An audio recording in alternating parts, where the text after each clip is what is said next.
Bonjour à tous, je m'appelle Hugo, je suis journaliste à DH Productions et réalisateur de L'école de la peur, le prochain documentaire enquête sur la gestion du harcèlement scolaire en France, produit par DH Productions. Alors, si je prends très rapidement la parole aujourd'hui, c'est pour vous dire qu'en fait, durant les mois qui vont suivre, vous allez pouvoir découvrir plusieurs extraits de notre prochain film en co-réalisation avec Paul Lamoulaine. Ces extraits sont issus des différentes interviews qu'on a pu donner ces derniers mois et dans les prochains mois qui arriveront, parce que oui, l'enquête est encore en cours, nous sommes encore en train d'enquêter sur la gestion du harcèlement scolaire en France.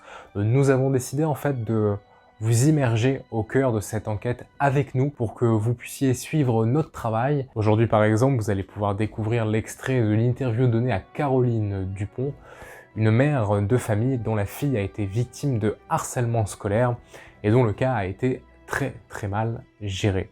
Alors évidemment, ce n'est qu'un extrait, vous pourrez découvrir son histoire dans ce documentaire, comme toutes les autres histoires qu'on a reçues depuis le début de l'appel au témoignage qu'on a lancé il y a de ça quelques mois.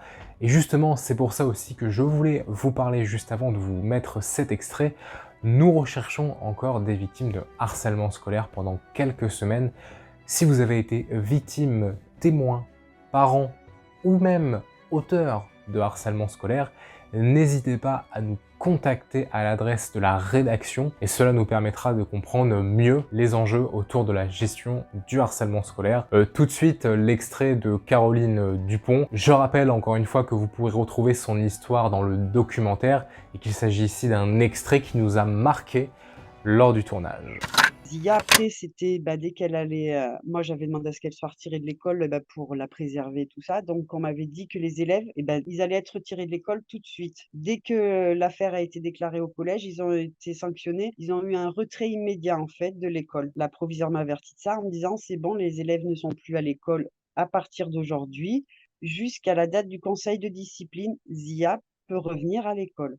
J'en ai parlé avec ma fille, je lui ai dit que voilà, les principaux, harceleurs ne seraient plus dans l'école, que ça serait bien qu'elle y retourne quand même, de réintégrer, que c'était important pour elle. Donc Zia est retournée à l'école. Ce qui s'est passé, c'est que le jour où elle a réintégré l'école, sa professeure de SVT l'a fait témoigner en classe de ce qu'elle subissait, de ce qu'elle vivait au sein de cette même classe, alors qu'il restait encore des élèves qui avaient participé au harcèlement en face d'elle, pour qu'elle témoigne en fait, pourquoi elle avait été absente. Moi, je n'étais pas au courant de ça. C'est ma fille quand elle est rentrée à midi qui me l'a dit, qui m'a dit, elle était bien sûr dans tous ses états parce qu'elle n'a pas pu témoigner, enfin elle n'a pas pu parler, ce qui est normal et elle me dit: «Mais je me suis retrouvée devant tout le monde, mais livide quoi, vidée quoi, tout». Ce que je comprends, enfin quand, j'en ai fait part à la direction, on m'a dit que ça ne me regardait pas, que je n'avais pas à intervenir et à demander à ce qui se passait au sein des établissements. Mais je lui ai quand même expliqué que c'est ma fille qui était victime, qui était la première concernée par ce qui se passait, que c'était quand même improbable et inimaginable de faire témoigner une victime devant l'auteur de ses bourreaux quoi, mine de rien. Je ne comprenais pas ce raisonnement.